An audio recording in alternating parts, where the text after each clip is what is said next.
hello everyone. So yeah, it's definitely a great pleasure to be speaking at this seminar series. So yeah, just like Vikash was talking about, I'm going to talk a bit about our research in the past few years into the AI security inside the this critical domain, this autonomous driving systems. So I also have a few slides to just introduce myself a little bit and also my group. But then I think so Vikash also did a very great job already. So yeah, like Vikash was talking about, I'm an assistant professor of computer science at this time at UC Irvine. Got my PhD from Michigan. So my group's name is SGuard, Autonomous and Smart Systems Guard. So with the grand vision of securing the emerging technologies that will make our whole world more autonomous and also more intelligent.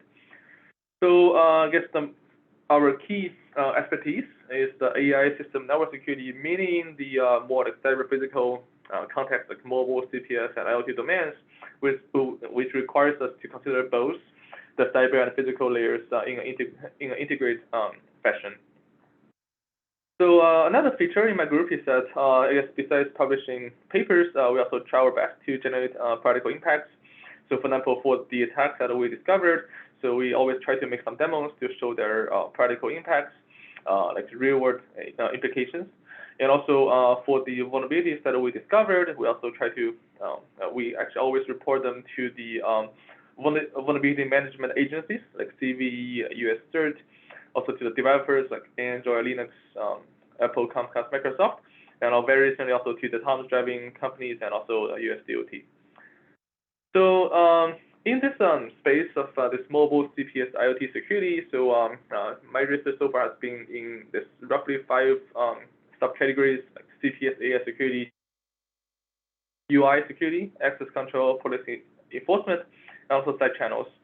So today, what we are going to talk about is mainly in this first category. Basically, is our most recent focus on the CPS AI security. So this, area is kind of new. It's relatively new because it's essentially the combination of the huge rise of AI security research, which is started at around 2013, and the great AI penetration in the real-world CPS systems. For example, in this figure, start at roughly around 2015 in the automotive industry, and then just very even more obvious, right? In this all these different kinds of AI-enabled autonomous systems like cars, drones, and robots that's coming to our real life in the recent years.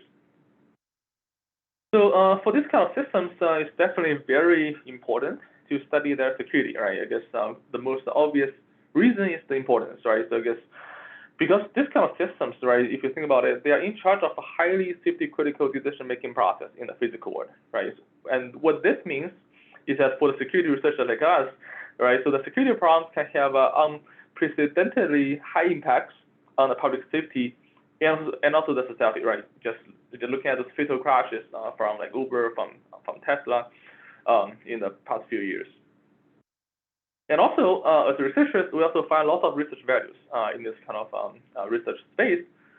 First of all, there are many domain-specific system components across the AI network, the control, and software that may come with new security properties. And the second is that to meaningfully affect this AI-enabled autonomous decision-making process, for example, like driving, we found out that actually we need to face some new research challenges because these are so-called semantic AI security problem as opposed to generic AI security problems. So this is a concept that we are proposing very recently, which is actually generated from the semantic adversarial deep learning concept proposed by Professor Sanjay Sashia from UC Berkeley at around 2018. So basically, to understand this, let's see, this is a typical AI-enabled CPS system architecture, which go from physical world sensing, lots of AI components, decision-making, then control, and back to the physical world, like in a closed-loop fashion. So if we look at this more, common or also generic AI security research, usually they'll look at this, right? We'll take a AI component, and then what we do is that we try to see, okay, we assume that attackers can take control of the inputs. We can inject some noises. For example, this is a very typical example to add this random noises. And let's see whether we can try our best to optimize for a very large the output changes, right? The label changes, right? This is what generic AI security really think about. But then if we look at the CPS AI security problem, right? When AI components are used in a CPS context, so actually this AI component security problem is enclosed in a very huge system pipeline, right? CPS system context, which make it necessary to systematically integrate the semantics and also the context of the systems that's enclosing this AI components into the AI component security analysis. So basically what this means is that on top of those already many challenges of study a isolated AI component security problem, we also need to further study those new challenges imposed by this semantic context. Basically, there are a few general semantic gaps between the AI component level security property and also system level security properties. So basically, in the general sense, there are there's two directions of this semantic gaps. So first is from the attack, basically the gaps of the attack capabilities from the system level attack input space, right? Like adding stickers, laser shooting, shooting some ultrasonic sound, to the attack capabilities at the AI component level, right? For example, like image pixel level changes. So and this is what we call a system to AI semantic gap, which can be very huge in the CPS context because of the physical laws and also domain constraints, right?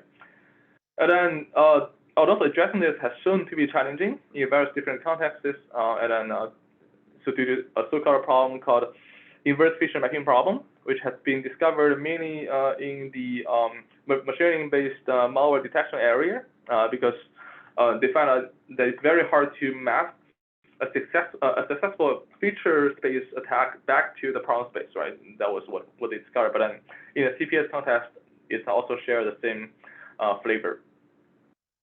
And then even if we solve this semantic gaps, okay, we can somehow find an attack in the physical world or in the sensor attack space that can successfully control the pixels or points at the AI component level. We are not done yet, because even we trigger that, we need to further face a semantic gap from the AI component level attack effects. For example, those the frame level, right? The frame by frame level, misdetected objects to the attack effect at the CPS system level, like less occlusions, lane departure, this kind of things.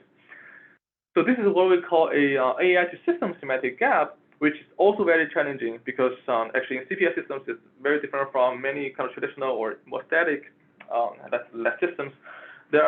There's actually a very high end-to-end system level complexity, lots of modules, lots of sensing, and different terminologies, and the dynamics, right? This is a real-time system, and it's constantly correcting its behavior in the real time.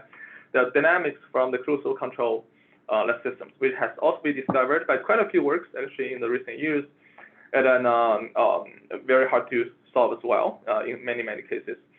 And then in the later part of this talk, I'll be mainly focused on this AI security problem inside autonomous driving, this specific type of CPS systems, and I'll give some examples to show okay what these gaps really mean and what are the ways to solve them.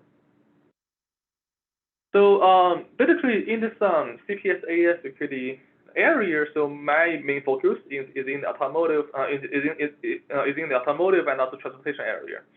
So more specifically to probably the most prominent technologies, right? So autonomous driving, AD, that tries to make a car drive by itself, and also V2X, like the vehicle to everything based intelligent transportation. Basically tries to connect different road elements, make them talk and share information to enable a much more effective and efficient the traffic control, or like traffic light control. So both technologies are actually supported by a wide range of real-world companies and also the government, and then try to push them into practice, in a very rapid pace. So I guess I saw some questions. Oh, okay. So that's Vikesh. Thanks for I guess asking for the audience to ask questions. So basically coming back, so basically, yeah, this is actually what we mainly focused on in the CPS AI security area in the past few years. But today I'm only going to talk about the autonomous driving area because this is also our main focus. If we look at this, what we have been doing in this kind of two spaces. So basically, there are actually a few reasons. I think the very big reason is that okay, the autonomous driving or AD is probably the fastest growing AI-enabled autonomous systems in the industry today. And also they are very highly safety critical because cars, as we know, they are heavy, fast-moving, and also operating in public spaces makes them very critical. And also they are also very, very complex to get right because you need to not only handle this kind of broad range of weather condition, lighting condition, road traffic conditions, and also you need to at the same time try to be safe and comply to traffic rules, right? You also need to know the policies and know the common human behaviors, very, very complex. So which makes this a very interesting area to dig deeper and to study more extensively. So to get started, so basically some background about this AD technology. So basically at a very, very high level, it's just about putting lots of sensors onto a cars to make them drive by themselves, right? So, and then these sensors are supposed to sense the physical world, right? Like the road, cars, traffic horns, barriers, this kind of things. And then with that, the sensed information is in the industry-grade AD system. They usually go through a few kind of modular pipelines, right? So perception, which will see the surrounding the obstacles, and also this localization to know where you are actually in a map. Also prediction to predict where those surrounding obstacles will go in the future.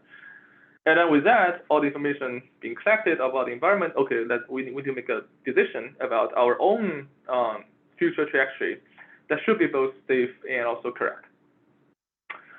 So in the perception module, so there are a few very important tasks, right? So probably one of the most important ones is the road optical detection. So basically, you don't want to crash into kind of from obstacles. So basically, in this road optical detection module, so usually you'll follow a detection by tracking pipeline. You first detect those obstacles in a single frame, and then you track them across the frames. And this pipeline will be done for multiple sensors, and eventually being fused in a multi-sensor fusion process or MSF. Then in the perception module, there are many other domain-specific components. For example, you want to detect lanes, traffic lights, traffic signs, so on and so forth.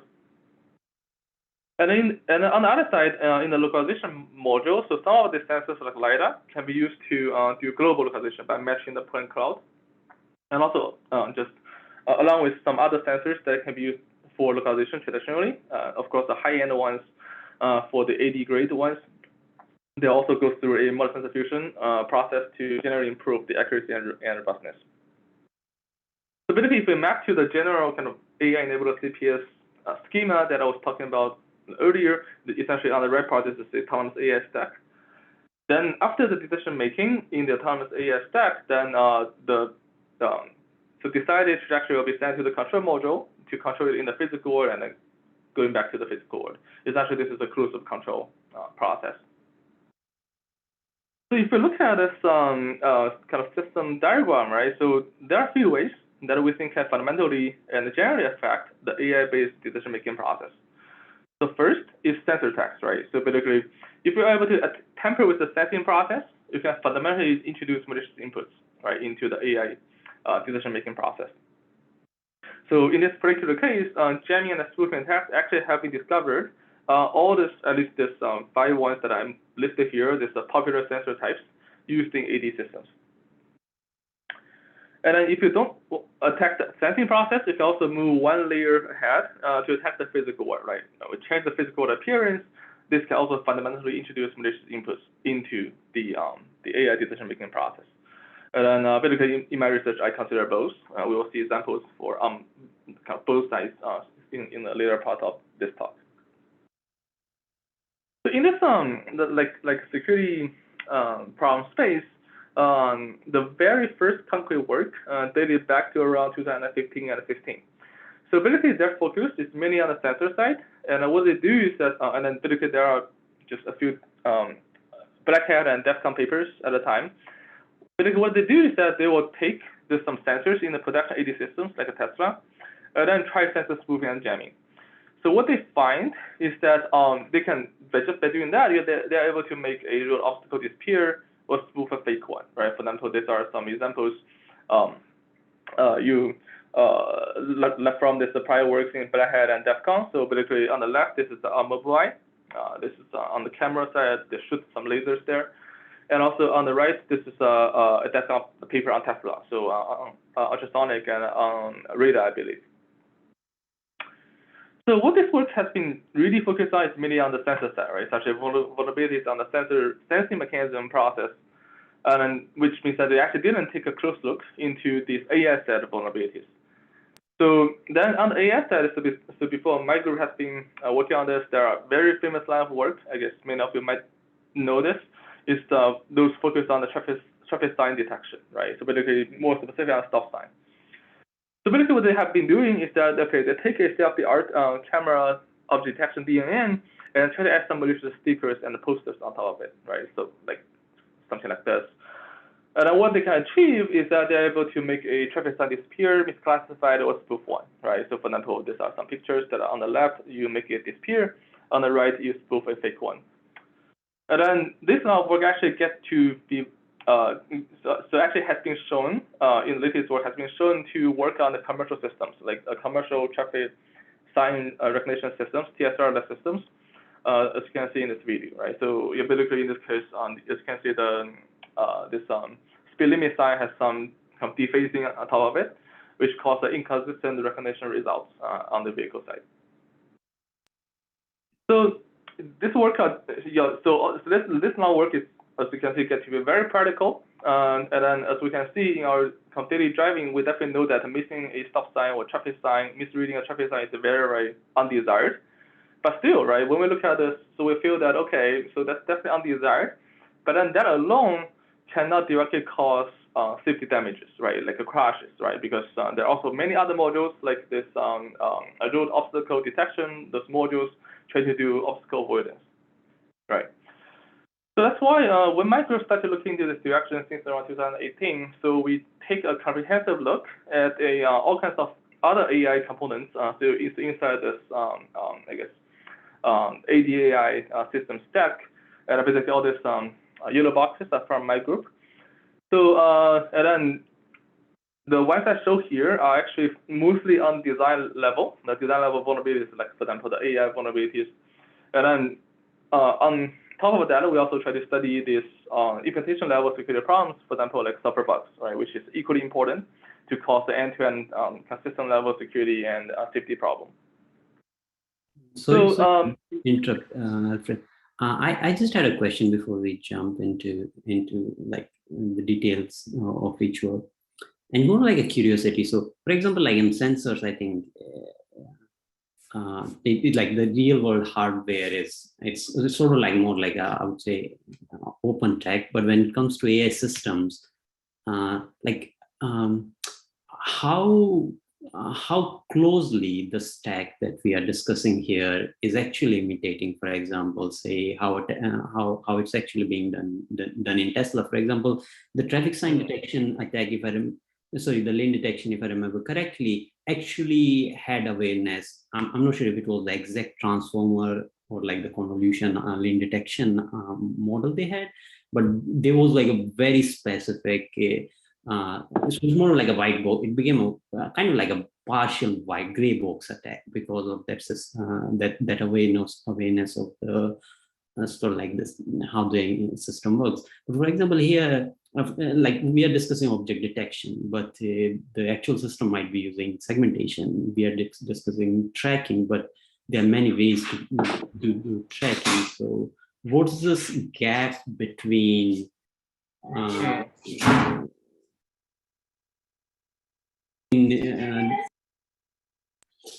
real and between like this real and more of like what is tractable in simulation, or like tractable. Like it's like more like academic versus industry gap. That's what I'm trying to. Exactly. I get exactly what you want to ask. So that's a very good question. And then I think now in academia, so I think this whole research area, even though we saw lots of works there, it's still in an early stage. I think mostly we assume white box, and mostly we take an academia prototype to do research. And then I think those are definitely, like you said, not directly on the on commercial system. And then we are, I think some of the researchers are trying to do more than that. For example, like the work I showed just in the previous slides, they are trying to say, okay, let's take this real TSR system, like the traffic sign recognition system, and then try it, right? So essentially what they do is the transfer attack. So they try to attack on ULV5, and then show that they actually have a good transferability to a real TSR systems. So that gives us some confidence, but still, that's just a one commercial vehicle, right? So we don't know like whether this is specific to that one or it's actually general to other models, right? This observation of transferability and also the vulnerability, right? So I think we are getting there, but then not quite there yet. So that's why I think, yeah, so I think for this talk, one of the points I definitely want to make is that we definitely encourage more people to look into this area, especially from the practicality side. So we definitely need more to study on the, I guess, the more black box models, right? Especially those hard level ones for the AI attacks and also transfer attacks. And also we definitely need more on the commercial systems, right? So not just kind of directly take kind of those research prototypes and then try to claim success there.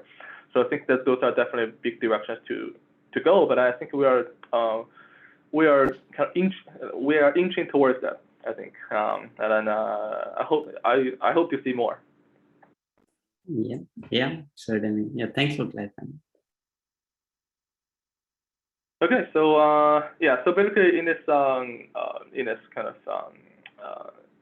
in this slides, so basically most of this attack that we do is kind of the first study to look into that specific components. So it because we look into this area a bit early, so we get the chance to take a first pick at some of the this kind of like important problems there. And also, we generally publish in venues across security, AI, and also software engineering, right? So based on the type of contribution that we are making. So basically, in the rest of this talk, I will be giving some representative examples. Of our kind of investigation into this all kinds of different AI components in AD systems. Try to use those representative ones to see, okay, so what are the key insights, what are the general findings that we see in our journey in the past few years. And then I will start from the sensor attack surface. And then one interesting work that we do is on the LiDAR-based object detection. So basically, this is also the very, very first work that we tried into this AD/AI security space. So at the time, this is actually the first security study of the 3D object detection, because at the time, there was around 2018, most people are still looking at the 2D object detection. Then we say, okay, how about we look at 3D? So we use an interesting attack vector called LiDAR spoofing.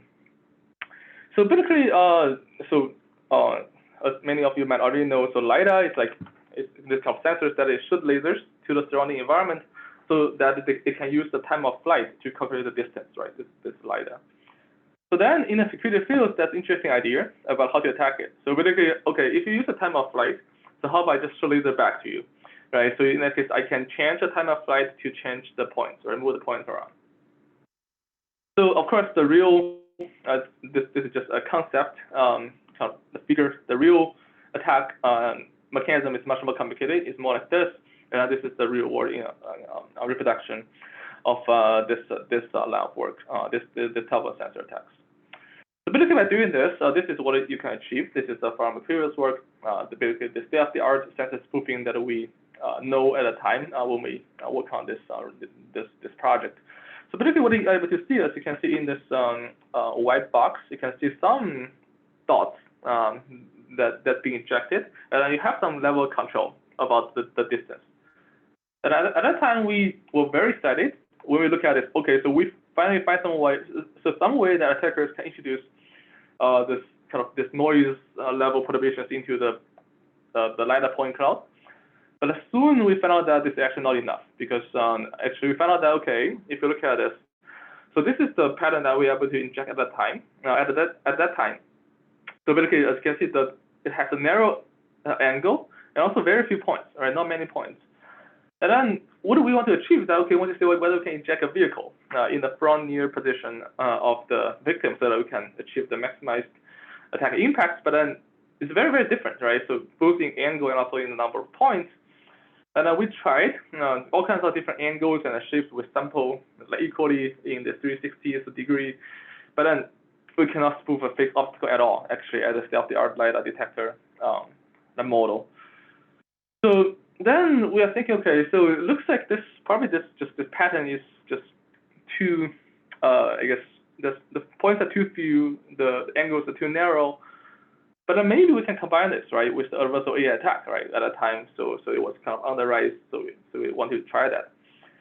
So what we did is that, okay, so we first modeled this LiDAR spoofing capabilities from three dimensions: the distance, the azimuth, and the altitude.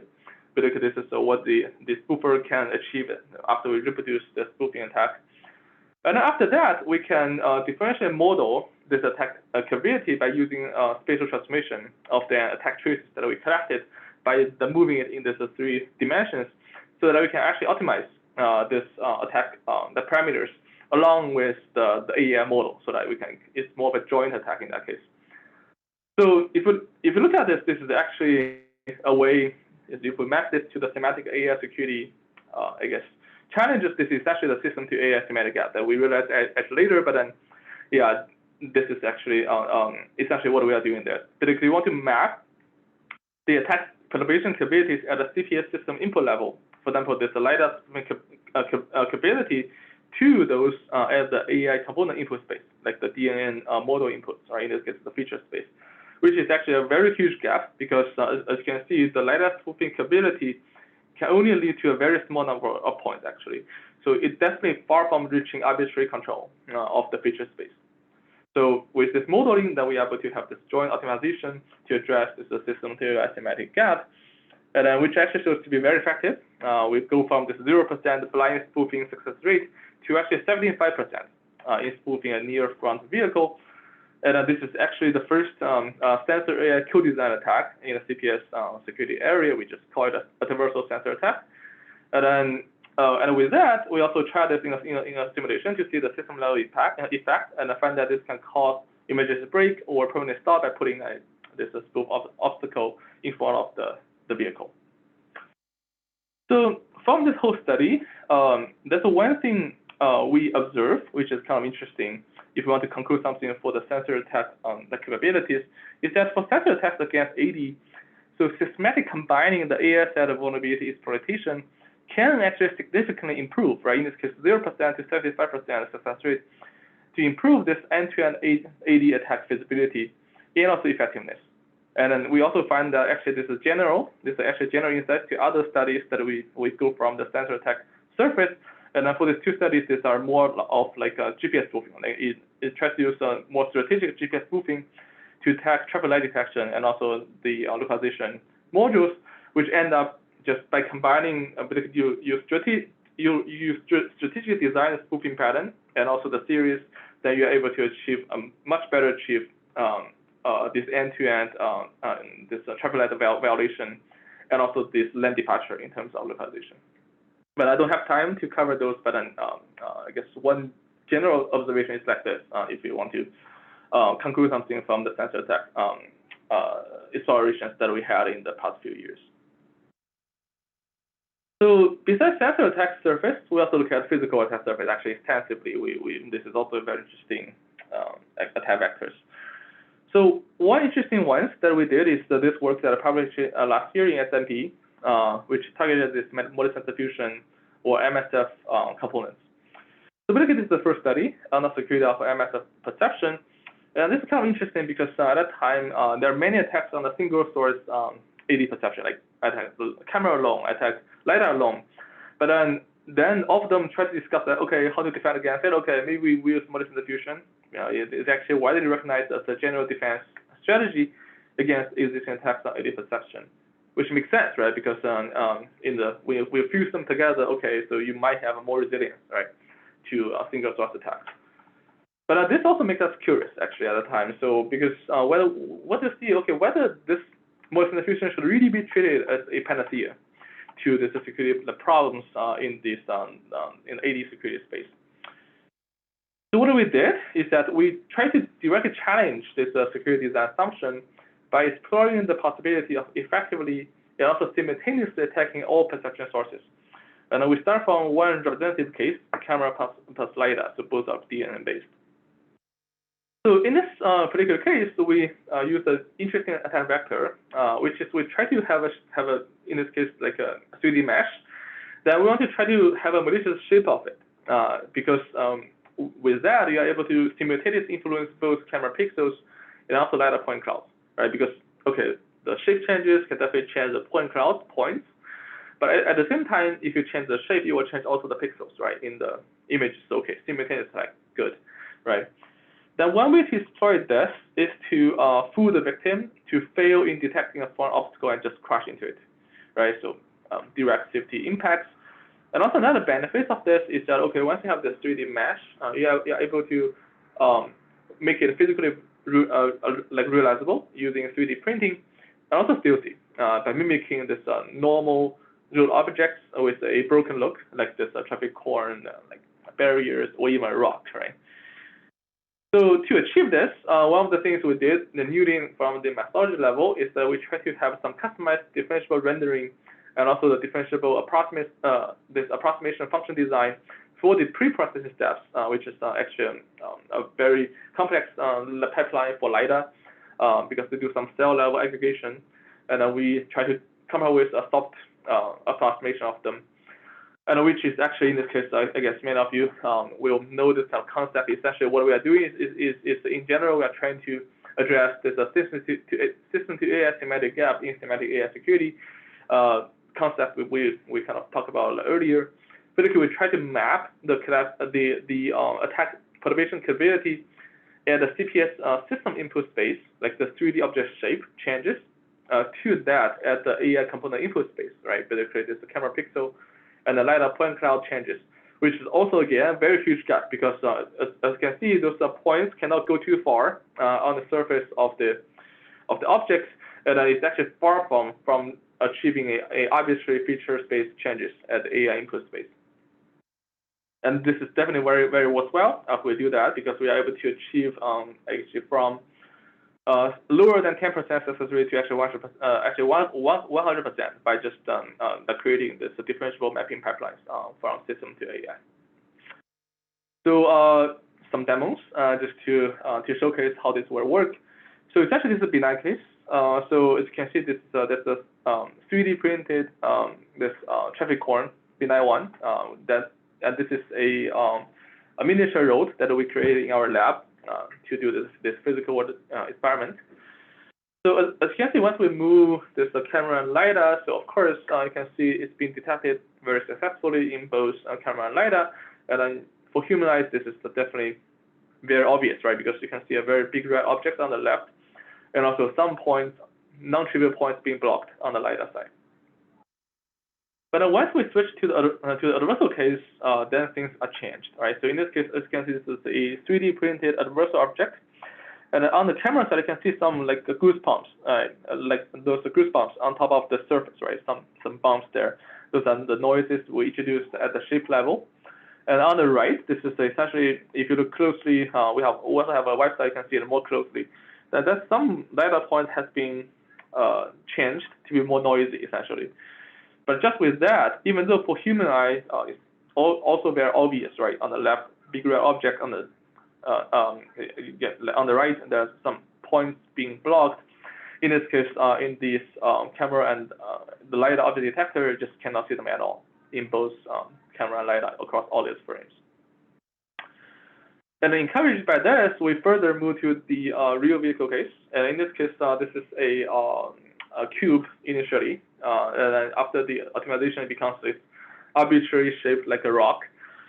Then we put it in the middle of this road, and then again, just like the traffic cone case, in this case, just because of noises of the surface, it cannot be detected in both camera and LiDAR in any of these frames actually. Even though for human eye, there's a very clear pattern there.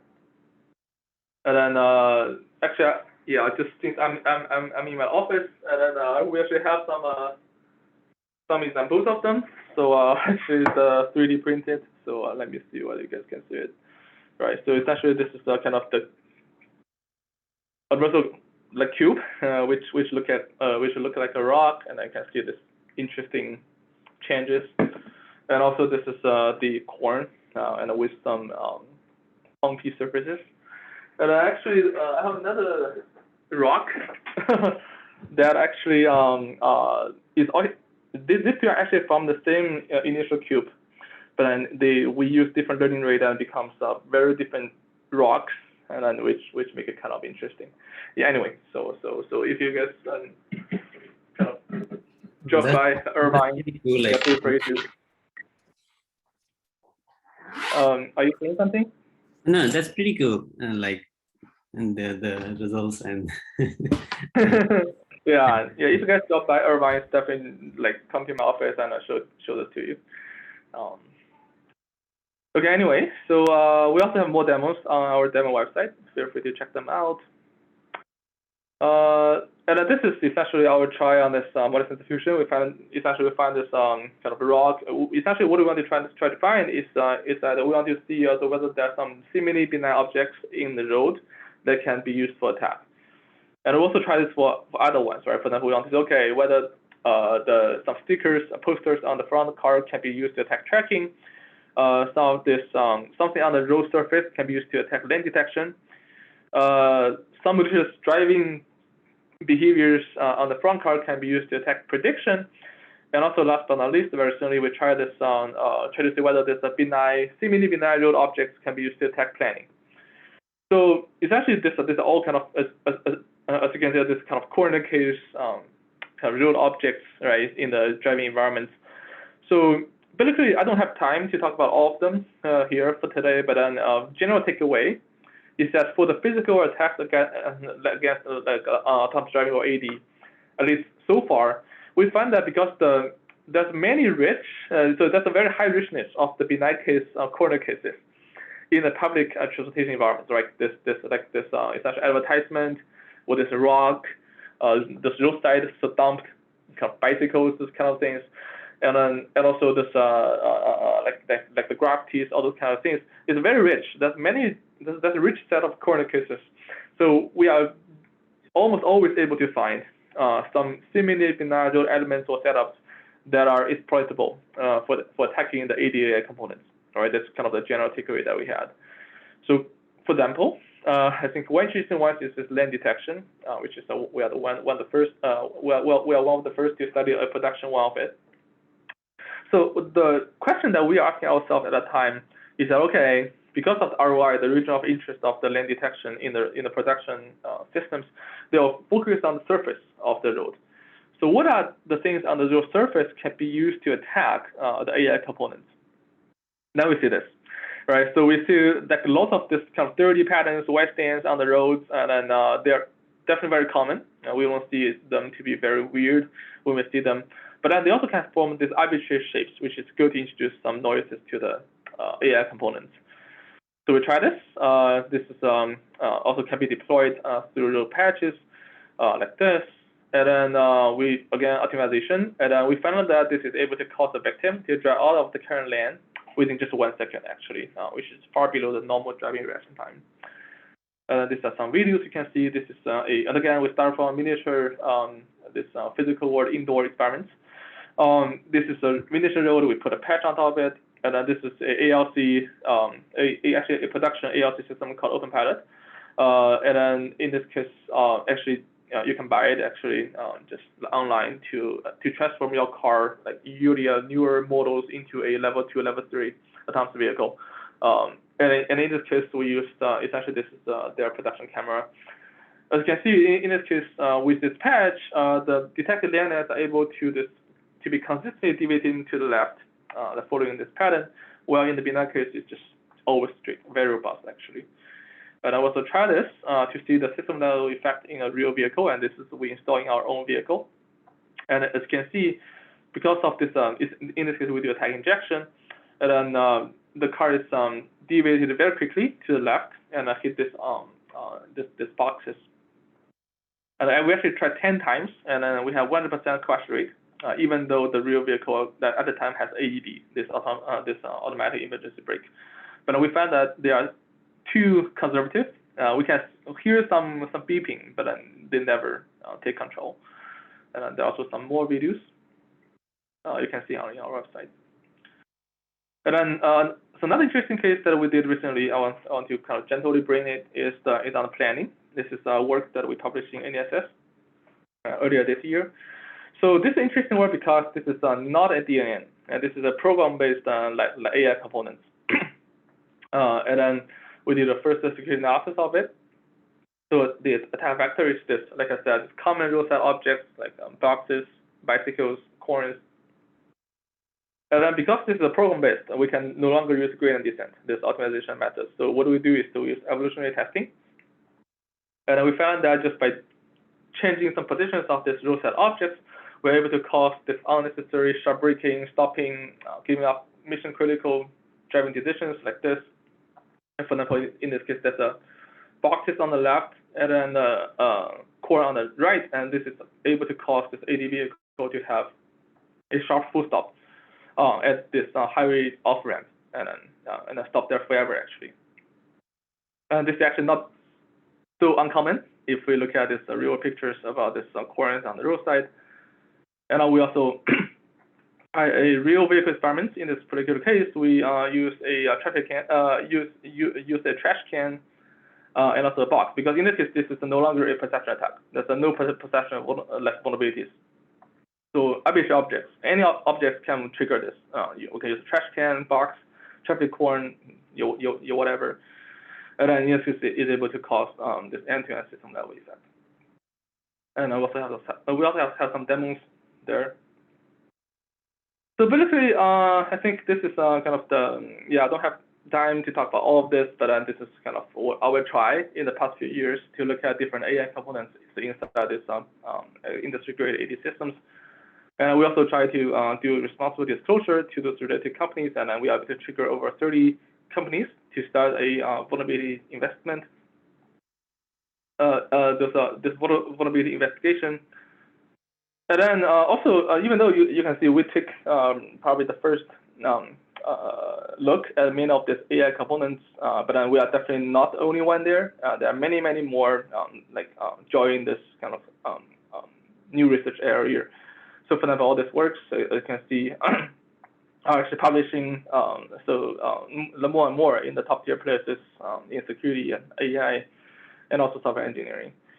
And recently, we also did a survey on the ADA security papers. As you can see, this is in the past 5 years. As you can see, it's especially things around like 2020, like 2 years ago. We can see a clear exponential growth trend of this of the papers in these areas. And also, we also form our little community in a workshop called AutoSec, Automotive and Autonomous Vehicle Security Workshop, and then which is co-located with NSS. And we're actually getting new record of submissions every year. Actually, there's definitely a tremendous growth of community in the recent years. So once we look back, right, so actually we have over 5 years of research into this area. So we also did a little thing, like recently we tried to have a reflection of what we have achieved.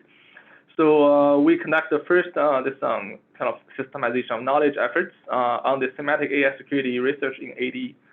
And what we did is that we collected and analyzed actually 53 papers in the past 5 years, mainly from the top tier venues in security, CV, ML, AI, and robotics. And then essentially we try to do taxonomization, trend, and status analysis based on the critical security research aspects, for example, this attack goals, attack vectors, defense deployability, evaluation methodology, so on and so forth. And then, of course, most importantly, for kind of this survey or SOK efforts, the most important thing is the scientific gaps we can identify in the existing research, and we are able to see we are able to summarize some interesting scientific gaps across different aspects of research in this area, ranging from evaluation, research goals, to the community and attack goals, this kind of things. And I won't talk about them in detail, and we have this QR code can get you into these efforts. Feel free to check it out. And then I guess I will just briefly talk about a little bit. I guess I'm kind of running a bit out of time, but just a little bit on this most important scientific gap, which is basically the general lack of system level evaluation. This is not very hard to understand. But this is generally being lacking today. So basically, in autonomous systems area, it's actually widely recognized that AI component level errors, like frame level object detection errors, do not necessarily actually lead to a system level effect like collisions. So this is essentially the AI to system semantic gaps we mentioned earlier. And then, but then today, if you look at this, so according to our survey, today the vast majority of those existing works, like 75% of them, do not actually perform any form of system level evaluation. Basically means that they definitely do not evaluate with the full stack AD system, and also closed loop control via either simulation or real vehicle setups. But this actually creates lots of risks because in terms of research, because without such evaluation, it's likely to lead to meaningless attack or defense progress at a system level. So to see that, let me show a little demo about why this is important. So basically, this is probably the most famous research in this area, the stop sign disappearance attack. So this is essentially one previous work, which is actually highly effective at the component level, right? It's actually over 70% frame level success rate to make stop sign disappear, just on numbers. And we confirmed that our reproduction of it is consistent in terms of the success rate pattern with the original paper. But still, even with that 70% frame level success rate, it still failed very largely at the system level. We tried many times, multiple rounds, but it actually leads to a 0% stop sign violation rate, and mainly because of the tracking. And this is actually not just about this paper. This is also the same problem for the other papers in this area, for the ones that you might know. So what this really means is that just without system level evaluation, it's actually very hard to know how meaningful a proposed attack is from the end-to-end AD driving perspective. So definitely this is a problem we need to solve at a community level, but this is actually very, very challenging if you think about it. So you cannot basically require everyone to buy a real autonomous vehicle and then to run the testing, right, to run the system level evaluation, because it's definitely very costly. So it has a low affordability, accessibility. You need a testing facility, and also definitely not to mention the problem on safety, flexibility, and the reproducibility. So an alternative, which is better in all these aspects, is a simulation-based testing. But still, even with that, right, so to instrument the simulation for security purposes, there are still non-trivial engineering efforts to actually instrument the simulation engine and also the environment. So that's why we think maybe a community level effort can help in this case, but we can collectively build a common system level evaluation infrastructure. And then by doing that, there's actually various benefits. We can try to avoid this repeated engineering efforts to instrument the simulator or vehicles. And also we can improve the result comparability, right? Because everyone is actually sharing the same evaluation environment. So this can have more unified evaluation setup, which can benefit in the scientific advances. So with that, we just have a little proposal, like recently called PASS, Platform for Autonomous Driving Security and Safety, which we envision to be an open, uniform, and extensible system-driven evaluation platform for the community. And then in this case, we have already some prototype, very, very primitive, but then we try to have this attack defense plugins to make it easier to integrate attack or defenses in the Python APIs. We try to have plug-and-play modular AD designs, try to have standardized the system level evaluation metrics, and also try to have simulation-centric designs for affordability, accessibility, safety, flexibility, and also reproducibility. And last but not least, we also have test AD vehicles for the fidelity improvements. So we are actually in the process of soliciting the community feedback for this efforts or for this idea. So basically, if you think if you are interested, try to let us know if you think this is useful, beneficial from some aspects, any features you want to add or improve, any concerns you have, and then we definitely also have some surveys that you can take a look to let us know your feedback. So basically, yeah, this is something we envision that the community really needs. But then, yeah, if there are no community interests, right, there's no reason for us to, as a single group, to try to push for these efforts, right? So definitely, if you really think this can be useful, and you think this is also something, some region you agree in this area, so definitely try to fill this survey to let us know it, and so we can jointly build these efforts, right? So I guess to conclude, so basically, hopefully you can see, so my group is actively developing research space on the autonomous system AI security, mostly on the AD and intelligent transportation areas. And we have a website with the collection of our efforts. And then I believe this is only the beginning of this research space. Now we are mostly on the tech side, as you can see, and we definitely need more on the defense and also this reverse infrastructure side. And then to facilitate community building and then this broader impacts, we also I'm also co-founding this AutoSec workshop, like I was talking about earlier, with NDSS in the past 2 years. And also we have interesting efforts, like we create this DEF CON's first autonomous driving themed hacking competition since last year. This is essentially DEF CON, if you know, this is one of the world's most famous hacking convention. And then this is kind of interesting, especially for students. So we have a bunch of challenges for you to come and try to hack self-driving cars in a simulation environment, so you are safe and flexible. And for example, you are able to design some malicious GPS traces to cause accidents, or you want to design secure planning algorithms to against malicious drivers. And then this is last year at Vegas. We have more than 100 teams attempted. I guess 93 of them get very scores, and this is the on-site view about these efforts. And actually, we are actually doing it again this year at DEF CON 30. This is in August the 12th, 9 a.m. Pacific time, lasting 24 hours. And what's important is that this is a hybrid, so join online is completely fine. And then this is the website, and then this is our Twitter. Feel free to check it out and come and win a DEF CON title if you think that's something you are interested in. So and besides that, I'm also served on the NIST focused group and the panel on the AD testing standards and metrics, try to squeeze in some security aspects. And then last but not least, I want to thank my sponsors for all this kind of this research. And then this is my contact information. I'll be happy to chat more and form collaborations. So I think I have 3 minutes left. Hopefully that's okay. But yeah, I think just let me know if you have any questions.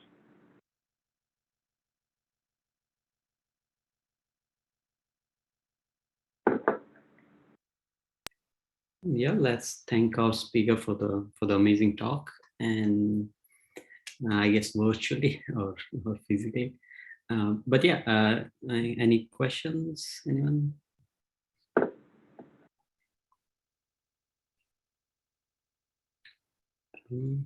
Oh, okay. So in that case, like there's something I wanted to ask you, and it's mostly kind of like partially answered in the latter half of the talk also, but there's just like always this effort, as you were highlighting, in like making it on a system level. Making work on a system level is always very tricky and very hard. Like one can show that, like adversarial examples, it can be implemented in one line, but that doesn't mean it will it translates from that vision domain to say like physical world objects as like some of the ones lying behind you.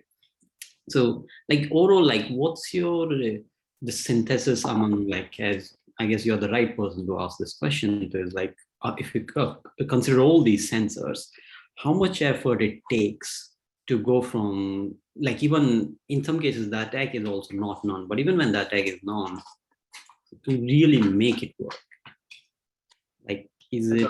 That's a very, very good question. So I think everyone, I guess, to start this conversation or discussion, I think one thing that's obvious is that if you have a real autonomous vehicle and a testing facility, you can test it for real, right? So that's something you can really experience it. But then I think, like I said earlier, this is actually something I'm really hoping to, I guess,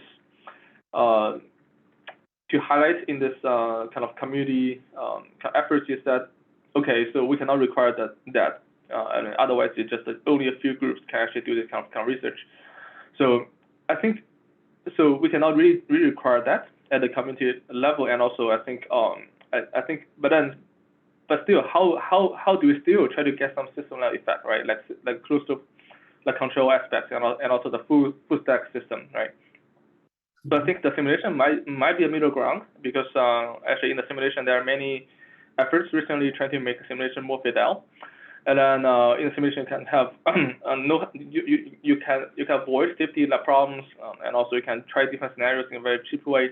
You can even run in the cloud, and then someone can actually provide this simulation-based environment. So I think that's probably one way to do it.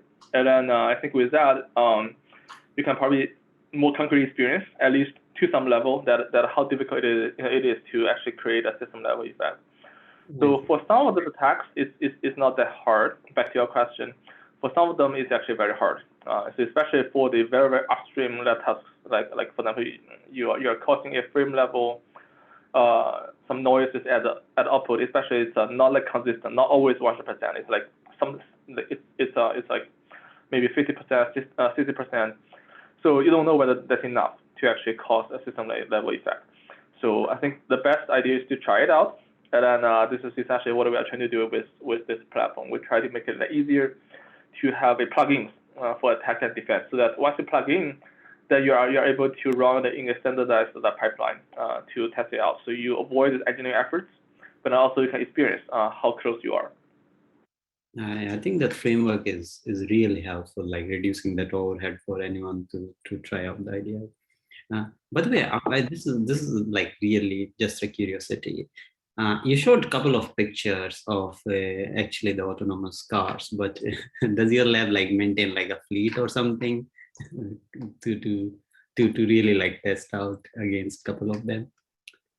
Yeah, we try, right? So we have something, but then I guess as a single lab, it's really very hard to manage this kind of vehicles. I know, like places, because I was from Michigan, so they have M-City, right, which is the closed it's a closed testing facility with their own autonomous vehicle. That's much easier, and then it actually involves not only the I guess CS people, which is actually we are more like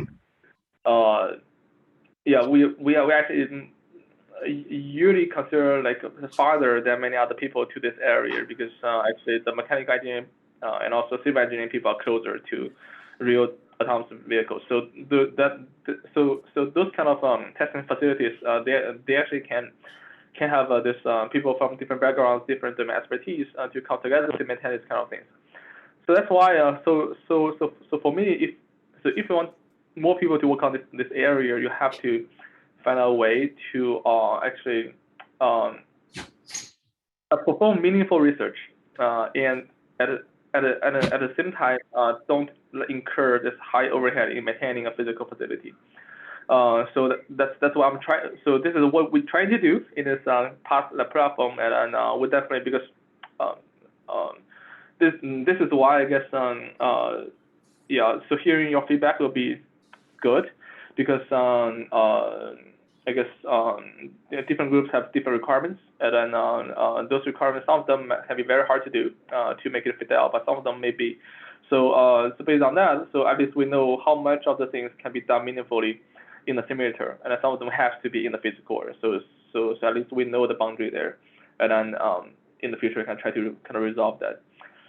And actually, this is this problem is also general to CPS area, actually, especially those critical infrastructure like power grids, transportation systems, so those manufacturing systems.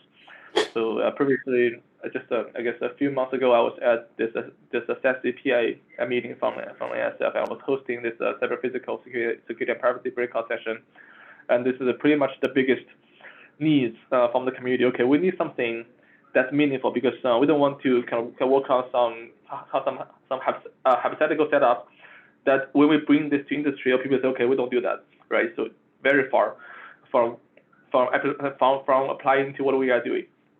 So we want something that's representative of in the industry setup, the industry grade, the algorithms and the systems, while we don't have to actually buy those, right, to own this for a single group. It's better to be a community-owned resource that can be accessible. This is that's why I feel a community-level infrastructure is the right way to go.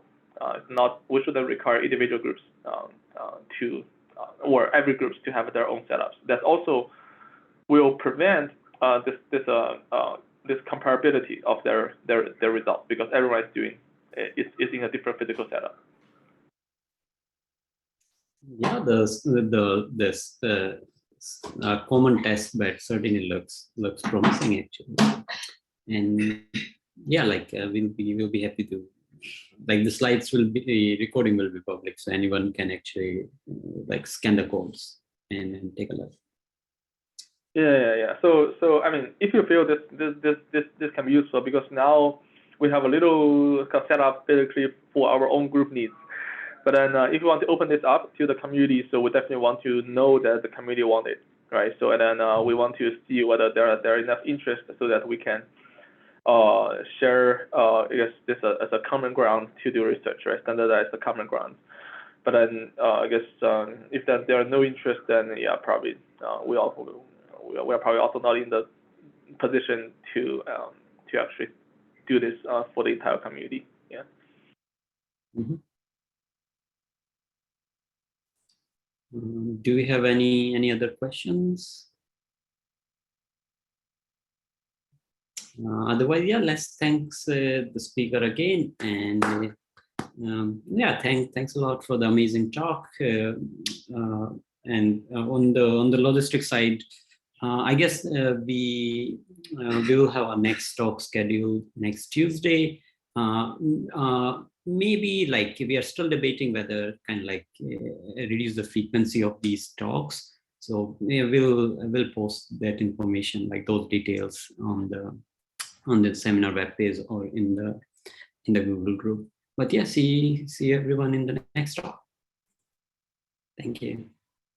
Yeah, thank you.